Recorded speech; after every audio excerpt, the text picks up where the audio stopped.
ಲೋಕಸಭೆ ಚುನಾವಣೆಗೆ ಎಲ್ಲಾ ಪಕ್ಷಗಳು ಕೂಡ ಭರ್ಜರಿಯಾಗಿ ತಯಾರಿಯನ್ನು ನಡೆಸಿಕೊಳ್ತಾ ಇದ್ದಾರೆ. ಇತ್ತ ಕಾಂಗ್ರೆಸ್ ಪಕ್ಷದಲ್ಲಿ ಗಮನಿಸ್ತಾ ಹೋಗುವುದಾದ್ರೆ ಅಭ್ಯರ್ಥಿಗಳ ಆಯ್ಕೆ ಕಸರತ್ತು ಜೋರಾಗಿ ನಡೀತಾ ಇದೆ.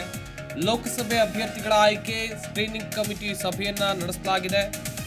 ಹಳೆ ಮೈಸೂರು ಭಾಗದ ಹಿಡಿತಕ್ಕೆ ಮುಖ್ಯಮಂತ್ರಿ ಸಿದ್ದರಾಮಯ್ಯನವರು ಹಾಗೇನೆ ಡಿಸಿಎಂ ಡಿಕೆಶಿ ನಡುವೆ ಫೈಟ್ ಶುರುವಾದಂತೆ ಕಾಣ್ತಾ ಇದೆ. ಅಭ್ಯರ್ಥಿಗಳ ಆಯ್ಕೆ ವಿಚಾರದಲ್ಲಿ ಸಿಎಂ ಡಿಸಿಎಂ ಪೈಪೋಟಿ ಜೋರಾಗಿ ನಡೀತಾ ಇದೆ. ಚಿಕ್ಕಬಳ್ಳಾಪುರ, ಮೈಸೂರು, ತುಮಕೂರು, ಚಾಮರಾಜನಗರ ಈ ಲೋಕಸಭಾ ಕ್ಷೇತ್ರಗಳಿಗೆ ಅಭ್ಯರ್ಥಿಗಳ ಆಯ್ಕೆ ಕಸರತ್ತು ಜೋರಾಗಿ ನಡೀತಾ ಇದೆ ಎನ್ನುವಂಥದ್ದು ಗೊತ್ತಾಗ್ತಾ ಇದೆ. ಪ್ರಮುಖವಾಗಿ ಗಮನಿಸ್ತಾ ಹೋಗೋದಾದ್ರೆ ಕಳೆದ ವಿಧಾನಸಭೆ ಚುನಾವಣೆಯ ಸಂದರ್ಭದಲ್ಲೂ ಕೂಡ ಇದೇ ರೀತಿಯಾದಂತಹ ಜಟಾಪಟಿ ಮುಖ್ಯಮಂತ್ರಿ ಸಿದ್ದರಾಮಯ್ಯನವರು ಹಾಗೇನೆ ಡಿಸಿಎಂ ಡಿಕೆಶಿ ಅವರ ನಡುವೆ ಆಗಿತ್ತು ಎನ್ನಲಾಗಿದೆ. ಒಂದಷ್ಟು ಅಭ್ಯರ್ಥಿಗಳ ಹೆಸರನ್ನ ಡಿಸಿಎಂ ಹೇಳಿದ್ರೆ ಮತ್ತೊಂದಷ್ಟು ಅಭ್ಯರ್ಥಿಗಳ ಹೆಸರನ್ನ ಇಲ್ಲಿ ಮುಖ್ಯಮಂತ್ರಿಗಳು ಹೇಳ್ತಾ ಇದ್ದಾರೆ. ಫೈನಲಿ ಹೈಕಮಾಂಡ್ ಯಾರಿಗೆ ಮಣೆ ಹಾಕತ್ತೆ ಎನ್ನುವಂಥದ್ದನ್ನು ಕೂಡ ಕಾದು ನೋಡ್ಬೇಕಾಗತ್ತೆ. ಈ ಬಾರಿಯೂ ಜಟಾಪಟಿ ಜೋರಾಗಿ ನಡೀತಾ ಇದೆ ಎನ್ನುವಂಥದ್ದು ಗೊತ್ತಾಗ್ತಾ ಇದೆ. ಹಾಗೆಯೇ ಹಳೆ ಮೈಸೂರು ಭಾಗದ ಹಿಡಿತಕ್ಕೆ ಅಲ್ಲಿ ಪ್ರಾಬಲ್ಯವನ್ನ ಸಾಧಿಸುವುದಕ್ಕೆ ಮುಖ್ಯಮಂತ್ರಿ ಸಿದ್ದರಾಮಯ್ಯನವರು ಹಾಗೆಯೇ ಡಿಸಿಎಂ ಡಿಕೆ ಶಿವಕುಮಾರ್ ಅವರು ಸತತ ಪ್ರಯತ್ನವನ್ನ ಮಾಡ್ತಾ ಇದ್ದಾರೆ. ಅಭ್ಯರ್ಥಿಗಳ ಆಯ್ಕೆ ವಿಚಾರದಲ್ಲಿ ದೊಡ್ಡ ಮಟ್ಟದ ಪೈಪೋಟಿ ಇರೋದಂತೂ ಇಲ್ಲಿ ನಿಜ. ಚಿಕ್ಕಬಳ್ಳಾಪುರ ಟಿಕೆಟ್ಗಾಗಿ ಸಿದ್ದರಾಮಯ್ಯ ಡಿಕೆಶಿ ನಡುವೆ ಜೋರಾಗಿ ಫೈಟ್ ನಡೀತಾ ಇದೆ. ರಕ್ಷಾರಾಮಯ್ಯ ಪರ ಮುಖ್ಯಮಂತ್ರಿ ಸಿದ್ದರಾಮಯ್ಯ ಅವರು ಬ್ಯಾಟ್ ಬೀಸ್ತಾ ಇದ್ದಾರೆ. ರಕ್ಷಾರಾಮಯ್ಯ ಅವರು ಬೇಡ, ವೀರಪ್ಪ ಮೊಯ್ಲಿ ಪರವಾಗಿ ಡಿಸಿಎಂ ಡಿಕೆ ಶಿವಕುಮಾರ್ ಅವರು ಒಲವನ್ನ ತೋರಿಸ್ತಾ ಇದ್ದಾರೆ. ಚಾಮರಾಜನಗರ ಮಹದೇವಪ್ಪಗೆ ಟಿಕೆಟ್ ಕೊಡಿ ಅಂತ ಡಿಸಿಎಂ ಹೇಳಿದ್ರೆ ಇತ್ತ ಅವರ ಪುತ್ರ ಸುನಿಲ್ ಬೋಸ್ಗೆ ಕೊಡೋಣ ಅಂತೇಳಿ ಮುಖ್ಯಮಂತ್ರಿ ಸಿದ್ದರಾಮಯ್ಯನವರು ತಮ್ಮ ಒಲವನ್ನ ತಮ್ಮ ಅಭಿಪ್ರಾಯವನ್ನ ವ್ಯಕ್ತಪಡಿಸ್ತಾ ಇದ್ದಾರೆ. ಒಂದಷ್ಟು ಹೆಸರುಗಳು ಕೇಳಿ ಬರ್ತಾ ಇದೆ. ಆದ್ರೆ ಇಲ್ಲಿ ಜಟಾಪಟಿ ಅಂತೂ ಖಂಡಿತವಾಗಿ ಕೂಡ ಇದೆ ಎನ್ನುವಂತ ಚರ್ಚೆಗಳು ಆಗ್ತಾ ಇವೆ. ಚಿಕ್ಕಬಳ್ಳಾಪುರ ಲೋಕಸಭಾ ಕ್ಷೇತ್ರದ ವಿಷಯಕ್ಕೆ ಬರೋದಾದ್ರೆ ಇಲ್ಲಿ ರಕ್ಷಾರಾಮಯ್ಯ ಅವರಿಗೆ ಟಿಕೆಟ್ ಅನ್ನ ಕೊಡಬೇಕು ಅಂತ ಹೇಳಿ ಮುಖ್ಯಮಂತ್ರಿ ಸಿದ್ದರಾಮಯ್ಯನವರು ಒಂದ್ ಕಡೆಯಲ್ಲಿ ಪಟ್ಟನ್ನ ಹಿಡಿದ್ರೆ ಬೇಡ, ರಕ್ಷಾರಾಮಯ್ಯ ಅವರಿಗೆ ಟಿಕೆಟ್ ಬೇಡ, ವೀರಪ್ಪ ಮೊಯ್ಲಿ ಅವರಿಗೆ ಟಿಕೆಟ್ ಕೊಡೋಣ, ಹಿರಿಯ ನಾಯಕರಿದ್ದಾರೆ ಅಂತೇಳಿ ಡಿಸಿಎಂ ಡಿಕೆ ಶಿವಕುಮಾರ್ ಅವರು ಒಲವನ್ನ ತೋರಿಸ್ತಾ ಇದ್ದಾರೆ ಎನ್ನುವಂಥದ್ದು ಗೊತ್ತಾಗ್ತಾ ಇದೆ. ಹಾಗಾದ್ರೆ ಬಣ ರಾಜಕೀಯ ಇನ್ನೂ ಕಂಟಿನ್ಯೂ ಆಗ್ತಾ ಇದೆಯಾ ಕಾಂಗ್ರೆಸ್ ಪಕ್ಷದಲ್ಲಿ ಎನ್ನುವಂತ ಒಂದಷ್ಟು ಚರ್ಚೆಗಳು ನಡೀತಾ ಇವೆ.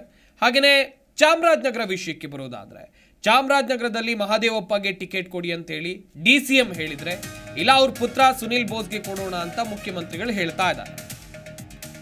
ಹಾಗೆಯೇ ತುಮಕೂರು ಲೋಕಸಭಾ ಕ್ಷೇತ್ರದ ವಿಚಾರಕ್ಕೆ ಬರೋದಾದ್ರೆ ಎಸ್ಪಿ ಮುದ್ದಹನುಮೇಗೌಡ ಪರವಾಗಿ ಮುಖ್ಯಮಂತ್ರಿಗಳು ವಾದವನ್ನ ಮಂಡಿಸ್ತಾ ಇದ್ದಾರೆ, ಇವರಿಗೆ ಟಿಕೆಟ್ ಕೊಡಬೇಕು ಅಂತೇಳಿ.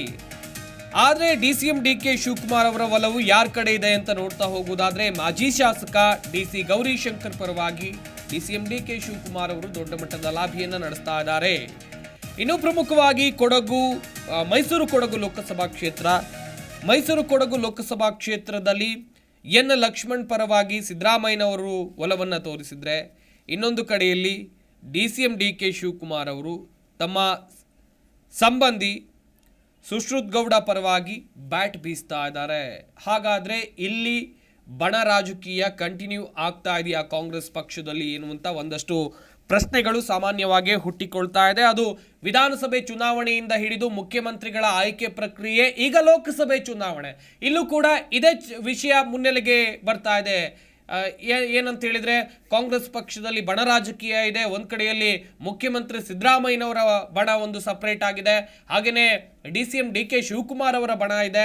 ಅವರ ಬಣದ ಅಭಿಪ್ರಾಯವನ್ನ ಇವ್ರು ಒಪ್ಕೊಳ್ಳಲ್ಲ, ಇವ್ರ ಬಣದ ಅಭಿಪ್ರಾಯವನ್ನ ಅವ್ರು ಒಪ್ಕೊಳ್ಳಲ್ಲ ಎನ್ನುವಂತ ಒಂದಷ್ಟು ಚರ್ಚೆಗಳು ಆಗ್ತಾ ಇವೆ. ಹಾಗೇನೆ ಈ ಚರ್ಚೆ ಇದೆಯಲ್ಲ, ಈ ಬಣ ರಾಜಕೀಯ ಇದೆಯಲ್ಲ, ಹಾಗಾದ್ರೆ ಲೋಕಸಭೆ ಚುನಾವಣೆಯ ವಿಚಾರದಲ್ಲೂ ಕಂಟಿನ್ಯೂ ಆಯ್ತಾ ಎನ್ನುವ ಒಂದಷ್ಟು ಪ್ರಶ್ನೆಗಳು ಹುಟ್ಟಿಕೊಳ್ತಾ ಇವೆ. ಜಿ ಕನ್ನಡ ನ್ಯೂಸ್ ಈಗ ನಿಮ್ಮ ಮನೆಯಲ್ಲೇ ನೋಡಿ. ಎಲ್ಲ ಕೇಬಲ್ಗಳಲ್ಲಿ ಈಗ ಲಭ್ಯ. Sun Direct 292, Jio TV 1334, U digital 162, city cable 51, GTPL 17, Abhishek cables 821, rock line telecommunication 51, Shri Basaveshwara number 60, Vinayaka digital number 53, in digital number 896ರಲ್ಲಿ ನಿಮ್ಮಿಸ್ತದ ಜಿ ಕನ್ನಡ ನ್ಯೂಸ್ ನೋಡಿ ಆನಂದಿಸಿ.